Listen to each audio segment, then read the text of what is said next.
Blood Time, the podcast that speaks to the bond, the emotion between coach and athlete at the interscholastic and intercollegiate level. Each interview, each segment will reveal that bond and what was learned, how they were transformed, and what each athlete took to the world at large from that transformation. These stories will warm your heart and astound you altogether. Submitted for your approval. Now it is Blood Time. Hey guys, I want to thank our newest sponsor, Affinity Whole Health, and the owner, Brian Zide. He started this company to get you feeling like you were in your prime. You can reach this company at feelgreatcleveland.com.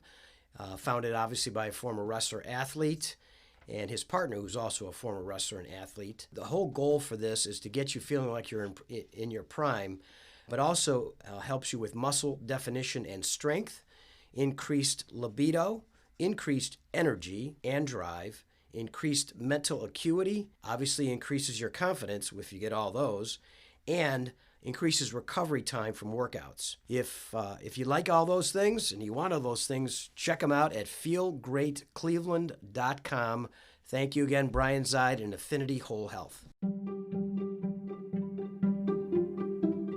Hey everyone, this is Maverick Peters over at MV Podcasting.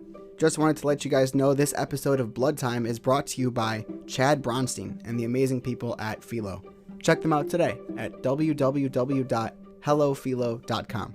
That's HELLOFYLLO.com. This is Blood Times. Coach CIMORONI here, and I want to thank my guest of last episode, the reason that I do this. My first guy ever, Michael Goldberg, my blood. One of the most wonderful guys I've ever been around and a long and lifetime friend. Having said that, we have a very special guest in studio today, head coach of our Division I program here, Cleveland State University, Josh Moore. Welcome, Josh. Yeah, thank you. Thanks for having me. It's so good to have you. We've now got the triple play. We've had Sonny Marchetti in, we've had Mark Haywald, and now we've got you. So we've got Division I, II, and III, and definitely a different mentality at Division I, more of sort of like a job a little bit. You know, I had for a cup of coffee, I wrestled Division I, and it wasn't really a true Division I program at the University of Dayton, but it was considered Division I. And I know that when I left there and went to John Carroll, my grades went way up because more it's so intense. Yeah, it's so intense. So, exactly. But welcome and welcome to the position. You're now second or third year there. This will be my second year. Starting my second year. Yeah. So tell us a little bit about yourself, a little bit about your history in your high school. I know that you're a Pennsylvania guy. We won't hold that against you, but God bless you. And you wrestled for a pretty great university as well. So why don't you go ahead and tell us a little bit about yourself? So going way back, actually when I started wrestling, I was 7 years old. Okay. And we had moved to New Jersey. Growing up in Pennsylvania all of our life, we moved to New Jersey. My brother and I were walking through the hallways one day, and we found a flyer to sign up for the wrestling team. And you've got a twin brother. We've got a twin brother. Right. What's his name? He's the Scott. Mm-hmm. He's the head coach at Lock Haven University, and they're doing a really great job with this small program in PA, using all their resources. And that's Kerry Colat's.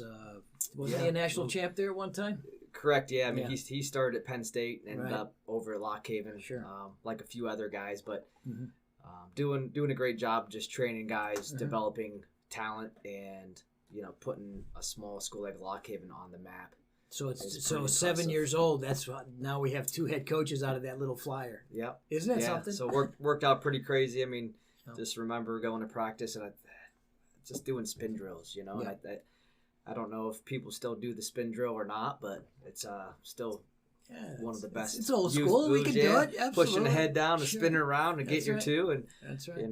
Does the elite program do that, Maverick? Absolutely. All right, I love it. All right. I guess New Jersey wrestling wasn't too bad. Right on. But shortly after that, we actually moved back to PA. Okay. And stuck with the sport. Went to the YMCA. Sure. had some really great coaches. That kind of took blood us, time. That's what this is about. Yeah. How do those coaches affect you, Josh? I mean, unbelievable ways. I mean, we had 6, 7, 8 coaches.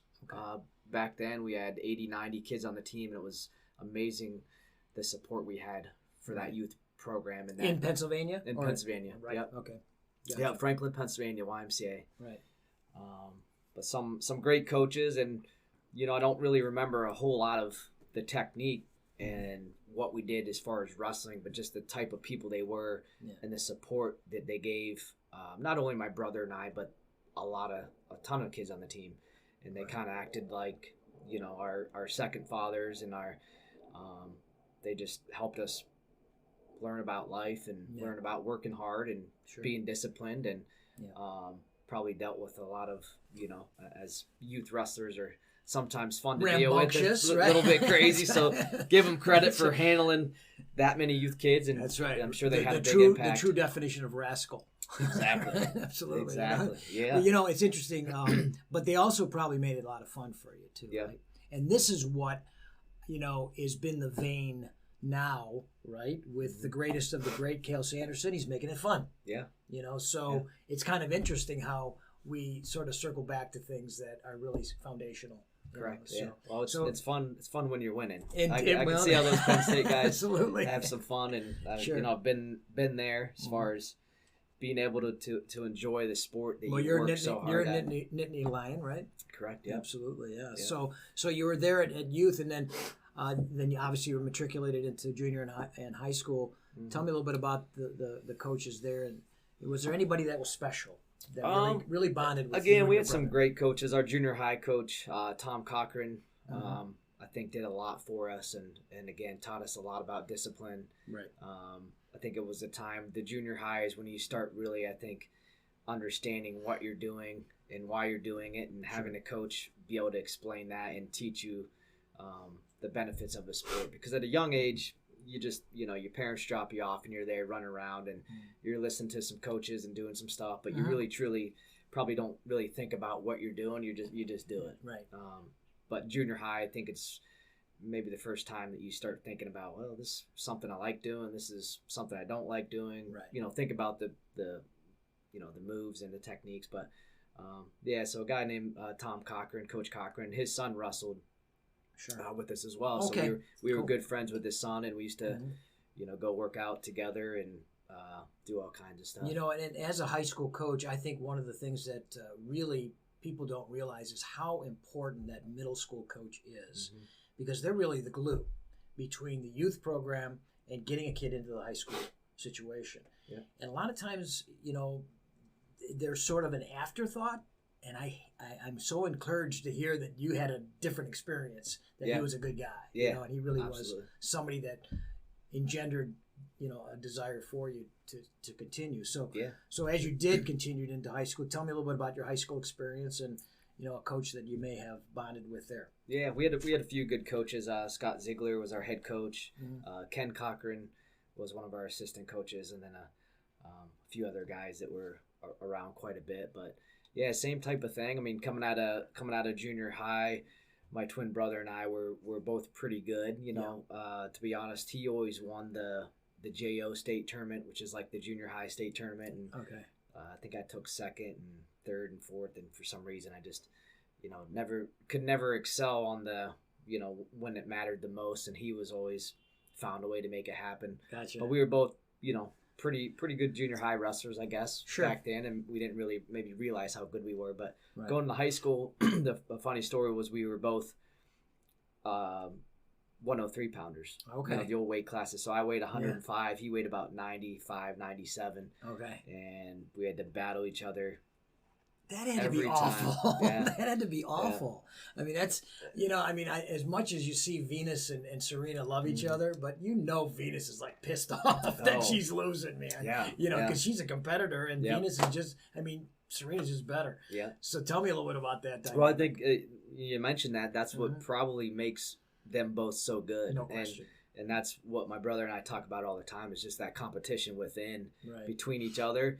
And although we love each other, there's certain times when we hate each other. Sure. But as long as it comes back to, that we're brothers and we're supporting each other. And I mean, that's at the end what happened was, I beat him out that year. He had to move up a weight class, but he wrestled some bigger kids and learned differently how to wrestle bigger kids, and probably made him a little bit tougher. Sure. And then the next year, we both got in a lineup and then kind of worked that way out through the whole year. Nice.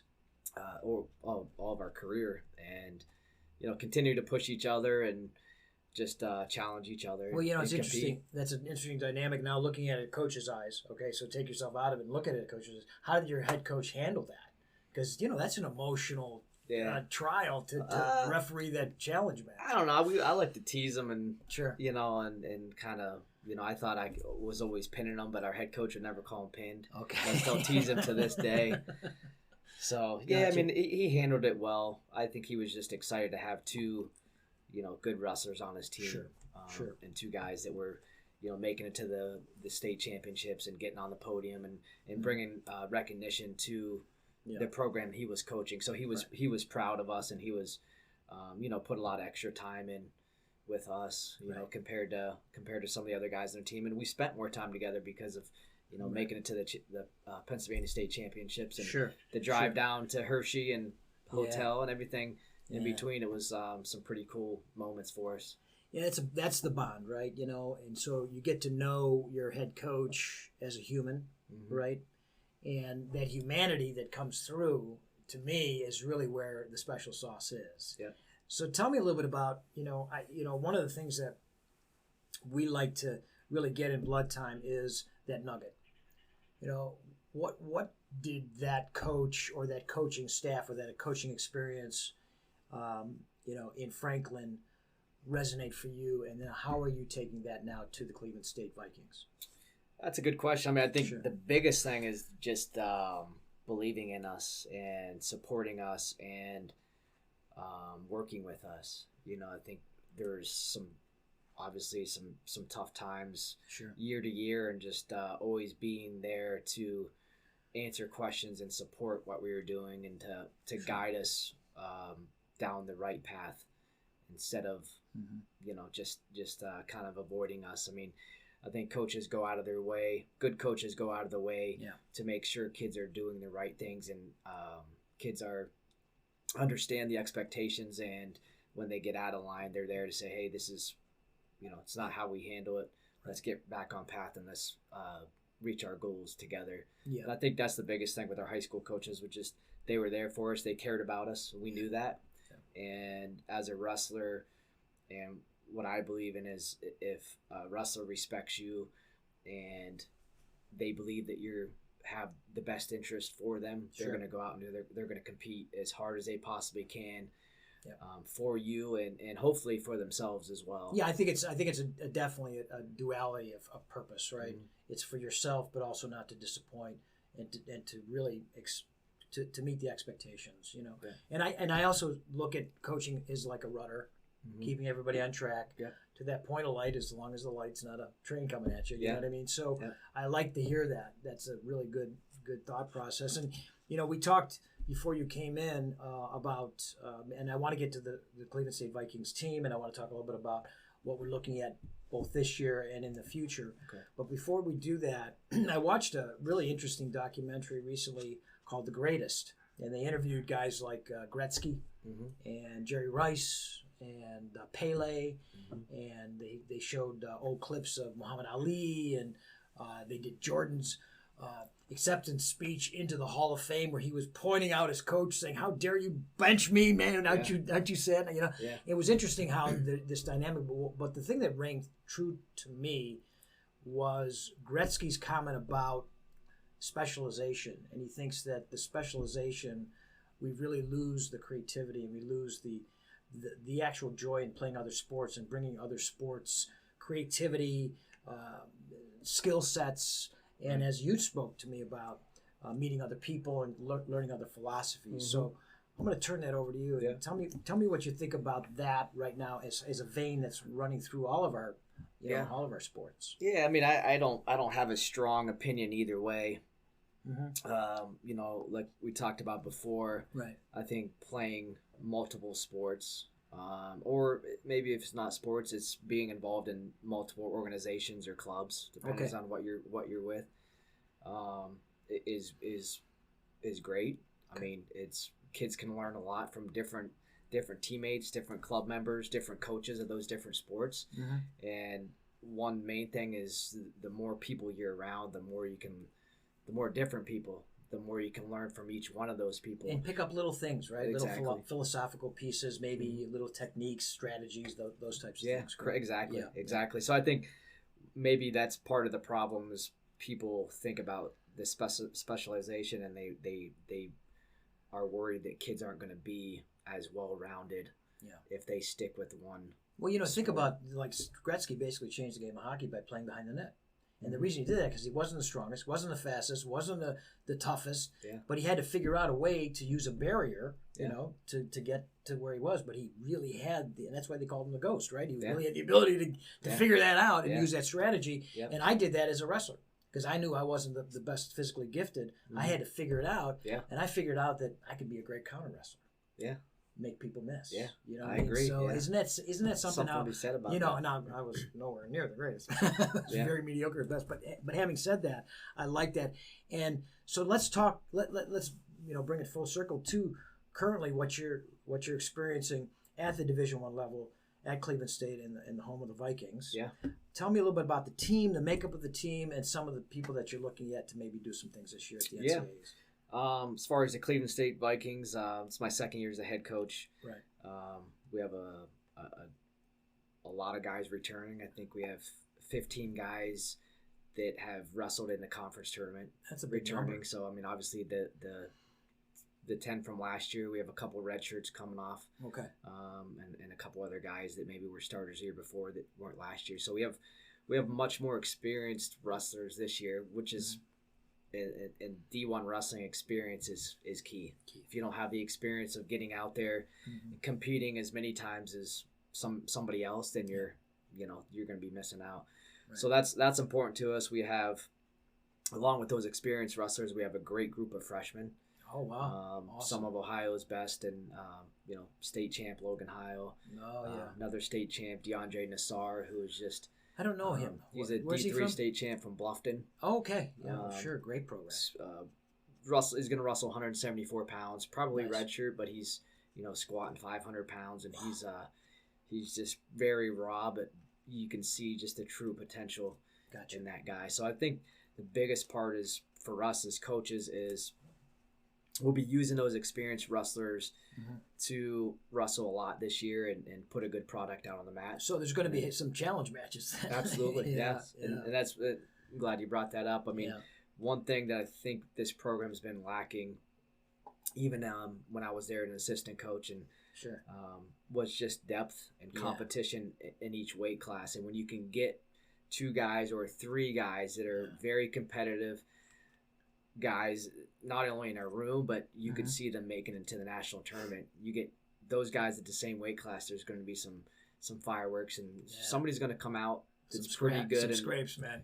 So that's one thing we're really focused on building is just getting some competitive weight classes and having multiple guys being ready to compete at any time. That is really great news, because I'll tell you, I grew up with Cleveland State being always perennially in the top 10, in the country. And those, and John Carroll was a powerhouse growing up. And I was fortunate enough to coach there back in the early 80s when they still had that firepower. And it was interesting because, obviously Cleveland State always beat John Carroll. I think maybe John Carroll tied at one time, or I don't know, something, maybe. But it was great to always have 2 D1 and D3 powers, and you had all these great names, from high school going and staying home and wrestling for either the Vikings or for the Blue Streaks.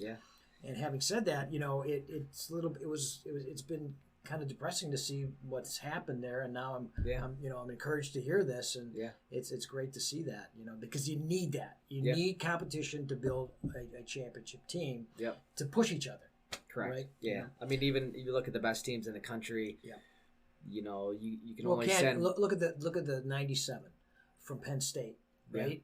He didn't even make the lineup last year, right? I mean, and he shined. He took his chance and he shined, right? Yeah. So yeah, it's pretty amazing. But so I mean, that's for us, just adding depth, but also a strong point for us is really recruiting Ohio and specifically Northeast Ohio wrestlers and get them to stay home and to buy into what we're doing and what we're selling. Great. And it's been easier and easier for us to do that. Never easy, but easier as far as recruiting with all the great things that are going on in downtown Cleveland. Yes. Which I'm sure anybody that's been down there and works down there, can agree. Just a great transformation of the my city. assistant coach lives down there. Okay. He's a 25-year-old kid, college, that's great. Notre Dame college graduate, and Heinen's has got a grocery store down there. Yeah. I think there's a couple. That's the key. When you get grocery stores downtown, you've got some doing all right. Yeah, you do good things there, Yeah. and you also have a great. I heard you also have a great coaching staff too. Correct. Assistant coaching staff. Yep. Actually, kind of a storied Walsh Jesuit guy. Yep. Clint Musser, right? He's over there. Yeah, we so my first year I got hired, we had one full-time assistant coach, and I hired a local kid. He was coaching at Buffalo back then, but he grew up in this area and had a lot of connections. Okay. A guy named Boomer Fetchko. Yeah. So didn't he wrestle? Did he wrestle for? No, he didn't wrestle for Cleveland State, but he wrestled. The name is so familiar. Yeah, he wrestled at Findlay and Findlay, Brunswick High School his senior Brunswick. year. Okay. Yeah. So he was came in and got to work and helped a lot with recruiting and getting things organized. And then this past summer, I was blessed enough to add another full-time assistant coach, which for us is important because Cleveland State's never really had two full-time paid coaches. So timing worked out that we were able to add Clint Musser to our staff. Yeah. And again, a legend in Ohio, 3-time state champ. I think was a finalist his freshman year maybe, but Walsh Jesuit. That's back those storied program. Oh my God, those teams they had with Joe Heskett and Sonny Marchetti and Marcus Malika and some of those other cats were unbelievable. Yeah, it was crazy, and you look at how those guys got so good, and it's just the guys around them and the workout partners really helped them guys develop. But yeah, Clint and I mean, obviously he went to Penn State, graduated a few years before I got there, but always had, a lot of respect for him and his training methods and just his mentality, his toughness. And now, that he's been coaching for a while, just his different coaching philosophies and just some of the things he's learned over the years from a lot of coaches that he's been with and a lot of kids that he's worked with. So adding him to the staff this year was great. He's getting right in the room, working with our guys. Very personable person, easy to listen to, easy to respect because if you don't, he's not afraid to give you the business. Exactly. So it's really important too that the message meets the experience. So if you're recruiting and you're doing a great job recruiting, you better have a great experience and great technique and great coaching once they're in that room. And so that seems like it's a really good flow right now. Right. Yeah. No. Exactly. I mean, we're recruiting some of the best kids in the country. That's awesome. And some of the best kids in Ohio. Sure. And a lot of these kids will, believe it or not, look up and say, "Hey, what are the coaches at Cleveland State done? How were they? Yeah. Were they successful as wrestlers? Were they successful as coaches? What have they done?" And when they look at that and they see the credentials of our staff, I think these kids believe in what we're doing. Yep. And then they come on campus and we, basically show them, talk to them about our vision and show them where we're headed. That's cool. And it's like I said, it's getting easier. It's never easy to recruit the best kids, but it's getting easier with having a great staff. Sure. And us all working together and awesome. Building this thing together. That's awesome. So tell me a little bit about some of the guys that you're looking to do some good things with. I know that you had mentioned your 141-pounder is back off a red shirt, I believe. Yep, Evan Cheek redshirted last year. He was a conference champ in the EWL. Now, are you still in that? So we're in the MAC now. Okay. We joined the MAC. That's awesome. We have a 15-team only in conference. wrestling, though, right? Just in wrestling. Gotcha. Yep. Okay. So we're in the MAC, or we're in the MAC West. So we're wrestling Kent, Ohio University, Buffalo, Missouri, all those teams, which is a big change for us. Sure. and we believe it's a good change to get more media exposure. Yes, you will definitely get more media exposure. I mean, you're wrestling Mizzou. Come on. Yeah, you know what I mean? It's going to be a fun one. No question. So that's big. But Evan Cheek, like I said, he was a conference champ. He beat the kid from Clarion who made it to the round of 12 last year. Gotcha. He actually pinned him in the finals of the conference. So nice. He's beaten Kyle Shoup, who was an All-American last year for Lock Haven. Yeah. And a few people forgot about him because he redshirted last year, but that's it's cool to think of him as an underdog when he was beating guys that have become All-Americans. But in wrestling, it's one of those things where it's the next best guy gets the exposure, and until you're back in there proving that you're one of the best, people forget about you. But it's a very honest sport, we like to say. It is. You cannot hide, and the facts are right there. Yeah.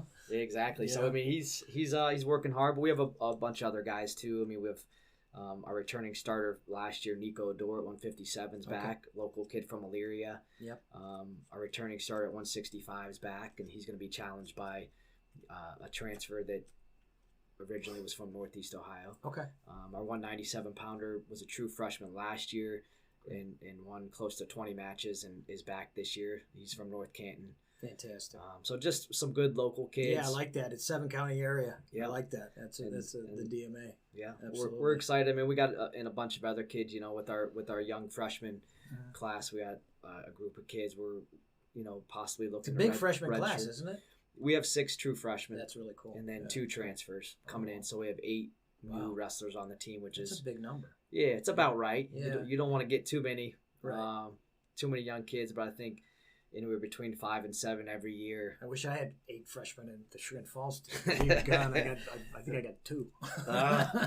Keep working. Yeah, I know. But believe me, it's a slugfest. Yeah, it's a grind, absolutely, as they like to say. Absolutely. Right? It's a grind. It is a grind. Absolutely, but we have to make it fun. Yeah. Well, that sounds like this is everything headed in the right direction. Mm-hmm. That's fantastic. Yeah. And so, do you have any events that are coming up that we could talk about to let the audience know that there's some opportunities to have some fun down in Cleveland State? Oh, absolutely. I mean, that's one thing we're looking to do is invite the community, invite local high schools, invite the youth programs. We want those guys on our campus, in our gym, and just to experience college wrestling. Sure. And to see that it's it can happen, and we want these kids to kind of strive to want to wrestle in college and continue their careers. And if it's at Cleveland State, great. If not, hopefully it's at one of the other local colleges that have wrestling. But so next Friday is our home opener. We're doing a round robin format, so we have 3 teams on 2 mats.